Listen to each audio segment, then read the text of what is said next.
काय झालं डॉक्टर? काळजीचं काही कारण नाही.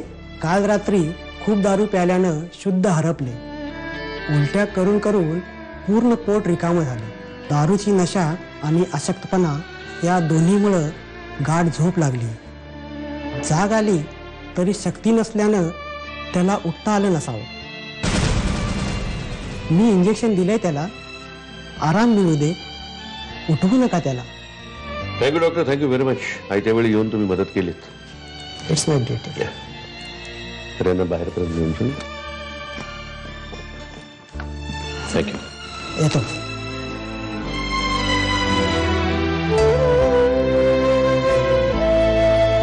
वत्सला डॉक्टर येऊन गेले. म्हणाले काळजीचं काही कारण नाही. परमेश्वराने प्रार्थना ऐकली तुझी. प्लॅनिंग नाही, काय नाही. शिस्त नाही, शिस्त.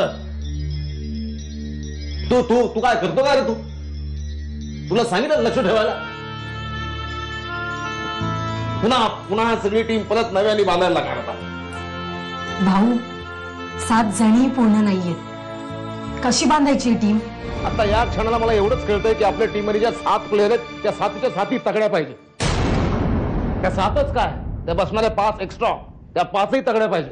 आपण शोधू भाऊ, तुम्ही फक्त सांगा. वाटेल ते करू.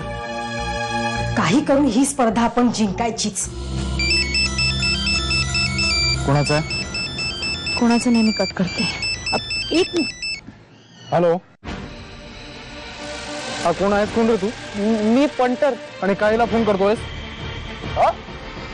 कोण लागतोस? कोण तू रे? सर माझ्याकडे. राहतोस कुठे? तिथे येऊन फोडेल तुला. रॉंग नंबर लागलाय का? तुला अरुणाच पाहिजे ना? हा हो, अरुणा. मग रॉंग नंबरच आहे. पुन्हा फोन करायचा नाही, लक्षात ठेव. पण तुम्ही कोण बोलताय? ए, तुझा बाप बोलतोय.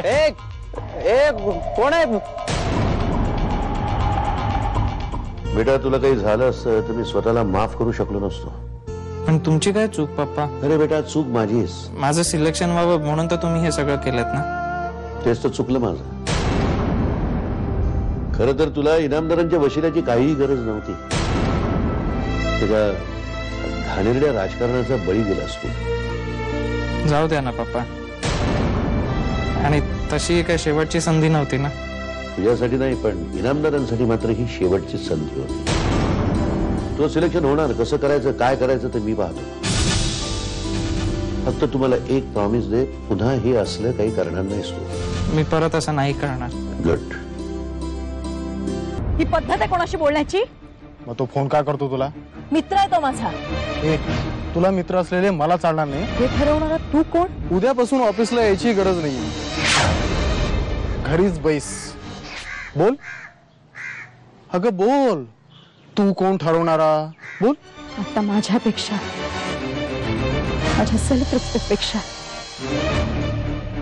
माझी गरज जास्त मोठी झाली आहे म्हणून. नाहीतर तुला बर्बाद केला असता. मला काय करणार काय? समोरच्याची गरज आहे ना, आपला वीक पॉइंट करायचा आणि घाव घालत राहायचे सतत त्याच्यात. तुझ्यासारख्या माणसाला ना ठेचून ठेचून मारला पाहिजे. ए, फार बोलतेस तू. तोंड बंद ठेव, नाहीतर खरंच नोकरून काढून टाकेल तुला. मध्यमवर्गीय मुलगी आहे. काढा पिचून. तशी पिळवणूक करण्यासाठी खास मुली शोधून काढत असेल नाही तू? तुला कळत नाही सांगितलेलं? तोंड बंद ठेव. मी ऐकणार नाहीये आणि थांबणारही नाहीये. ऐकून येत सगळ्या जगाला. मी नाही थांबणार. कळलं? तुला कळत नाहीये?